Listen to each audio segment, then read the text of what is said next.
Welcome, student. Today we shall start a new lesson. We have completed the first chapter and we will now study about the forms of business organization. Forms of organization refers to the pattern of ownership, how a business is organized. For different business, there is different pattern of ownership, as well as management style also differs based on this pattern of ownership. The very first decisions that has to be taken while starting a business is this pattern of ownership, how the business is going to be organized, who will look after the management, who would provide all the resources, or how the resources would be organized. There have been various forms of business organization.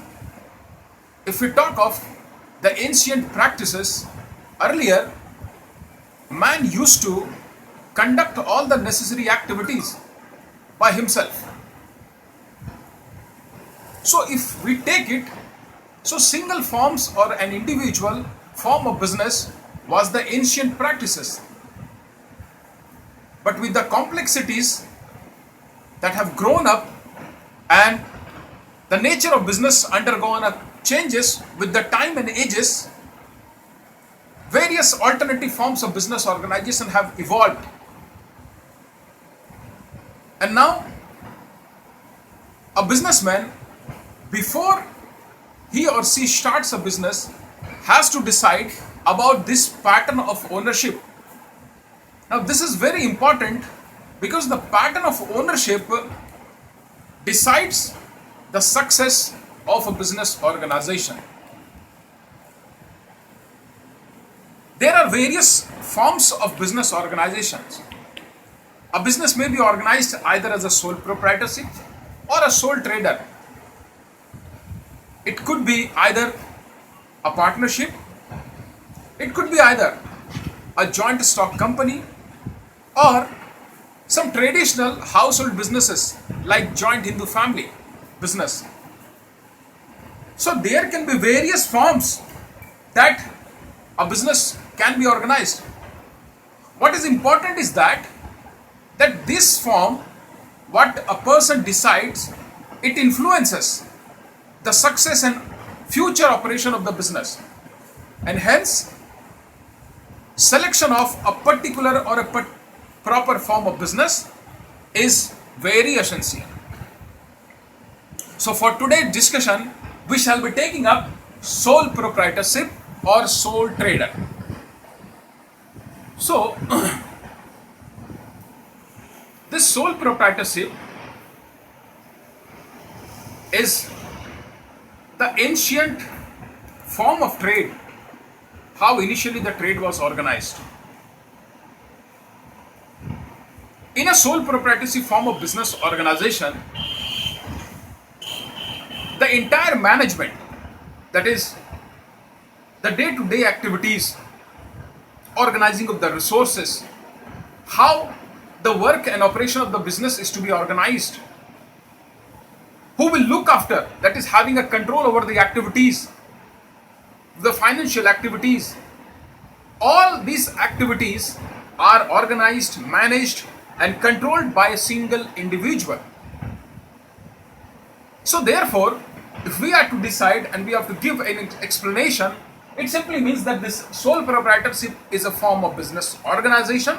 It is a form of ownership of a business wherein capital management and control, enumerated the three concepts: the entire capital of the business, the entire management of the business, and control of the business is born or undertaken by a proprietor, that is an individual. Now proprietor is a person who owns the business. That means the person who is responsible for financing the activities of the business, that is providing capital to the business. So here, providing capital to the business, providing management facilities or managerial abilities to manage the affairs of the business, and looking after the business activities, all these activities are performed by a single individual, and therefore the name goes as sole proprietorship. If we discuss further, what we would find is that this is the simplest and oldest forms of business organization, or how business have been organized since time immemorial. Now in this form of business, the sole individuals, he bears all the risk. There is no one else with whom he share his risk of the business, and therefore he takes all the profits or receives all the profit. Then we have that management of the affair and its control vests in the individual proprietor. We have already discussed this. Looking after the management, or how the business activities would be overseen, how they would be organized, how they would be performed. So every decisions relating to a business operations, decisions relating to a business operation is taken by an individual. He also oversees that those business activities are being performed as he has decided. So therefore, management and control it lies in the hands of an individual. And therefore, he takes all the risk. He is solely responsible. An individual or the proprietor is solely responsible for the business, for the success of the business, and therefore, whatever may be the result, be it loss or be it profit, he bears it all.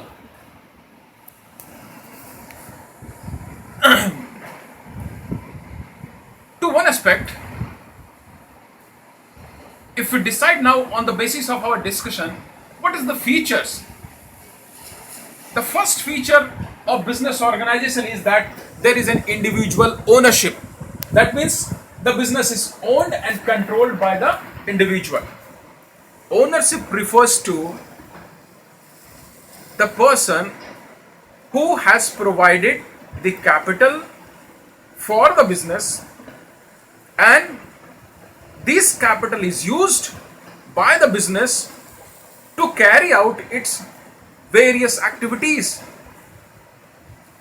Now this capital in a business, in a sole proprietorship, is provided by an individual, and this individual is also responsible for controlling the business. What activities are to be taken, what activities should be avoided, when the activities is to be organized, how much capital or expenses is to be borne, all these decisions are taken by a single individual. So first we have individual ownership, then we have individual management or sole management. I have already discussed. Management means it directly refers to decisions taken on a day-to-day basis to manage the affairs of the business activities. So here, the entire decision relating to day-to-day affairs of the business is taken by a single individual. He does not have some other person to assist him in taking a decision. So whatever his ability or capability is, he acts on the basis of his personal capacity. There is no specialist who provide some assistance in taking managerial decisions. So relating to the management is done by a single individual. Then the third feature is unlimited liability. Since all the resources of an individual trade or sole trade is provided by the sole proprietor, he does not ask somebody to provide to be with him and assist him or share the capital and the risk of the business. One thing should be made it clear over here, that the business capital relating to a sole proprietorship is provided by an individual. Now this capital relates to his, or the extent of capital that would be provided, it depends upon the financial viability of the business and the financial conditions of the proprietor. To what extent finance would be provided, that depends upon the personal capacity, personal financial capacity of an individual. It should be noted here that an individual, when it comes to providing finance, he may borrow from some outside agencies, but he borrows it in his personal capacity. He does not borrow it on behalf of the business. He borrows it in his personal capacity to invest the money in the own business. Similarly, though he looks after the entire management, but he can hire the services of an assistant who assist him in his business. But that does not mean that he is going to share the management. He can take an assistant who can be paid for the services, but relating to decision making ability, that lies or that vests with the proprietor only. So even taking a management or taking somebody as an assistant does not imply that the proprietor has entrusted the task of decision making to the assistant. No, it is confined to the proprietor himself, and therefore even engaging a paid assistant does not mean that the management of the business is being entrusted or it's being delegated to somebody else. So the management lies to a single individual and he has unlimited liability. The liability is unlimited since he bears all the risk, since he organizes the business, he takes all the risk himself. He provides the capital, not sure whether the activities, whether his decision would be fruitful or not. So whether the decision that he is taking, whether it is good in the context of the business or not. So therefore, he has unlimited liability. Then the next one is easy in formation.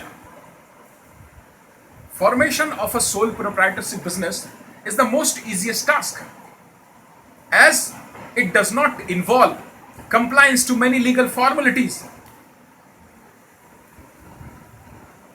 Even there is no special laws which regulate, no special law which regulate the activity relating to a sole trade.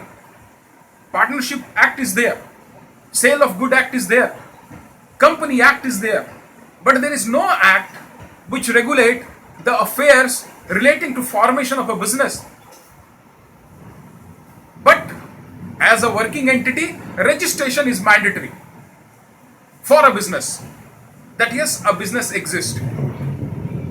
So therefore, there is minimal legal compliance and legal laws and regulations to which compliance be made before the formation of business or sole proprietorship.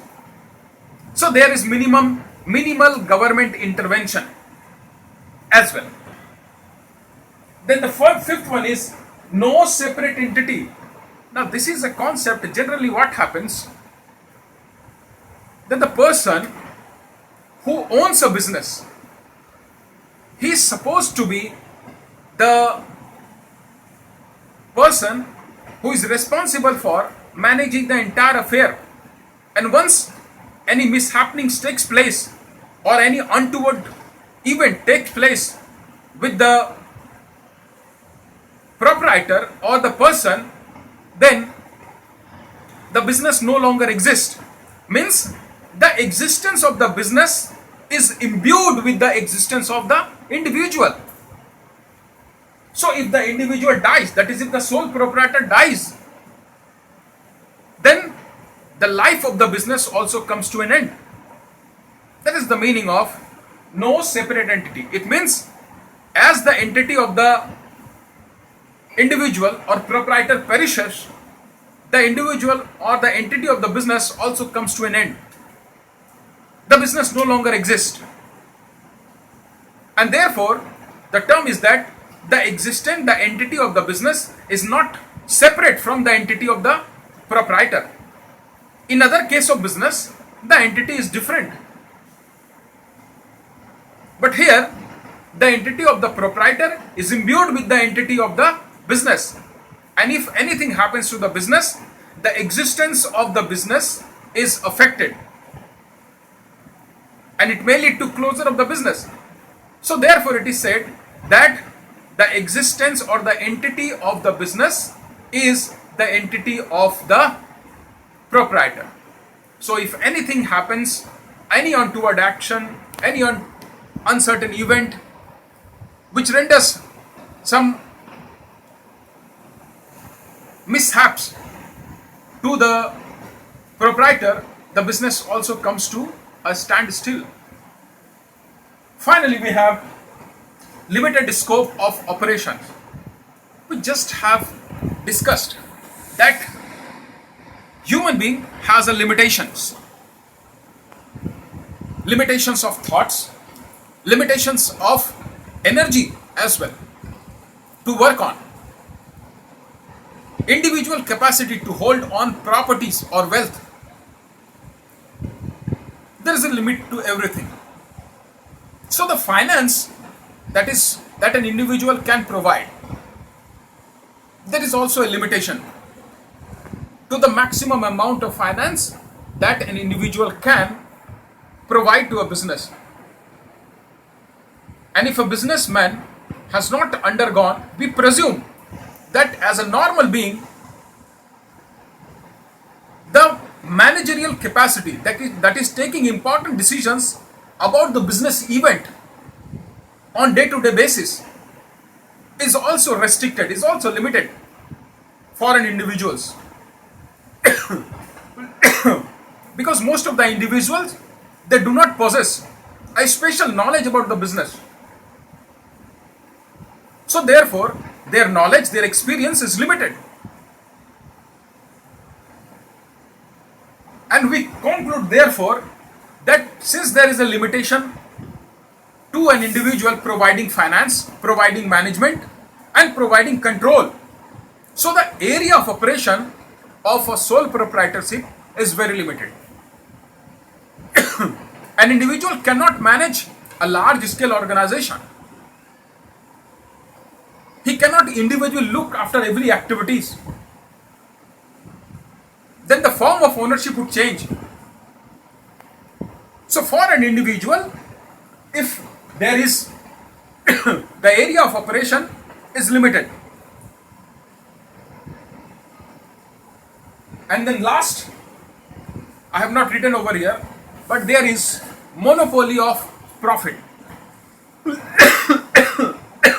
Now this monopoly of profit arises from the fact that all the risk is borne by the individual, by the proprietor.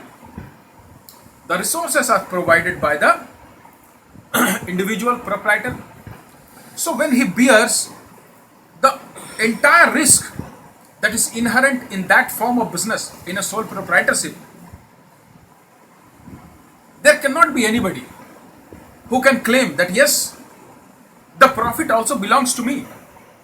So it is only the individual proprietor who claims that he has a sole claim or a monopoly over using the profit and receiving the profit. So this is for today's small preliminary discussion about what is a sole proprietorship and what is the future. In our next video lectures, we shall discuss on the merits and demerits. Till then,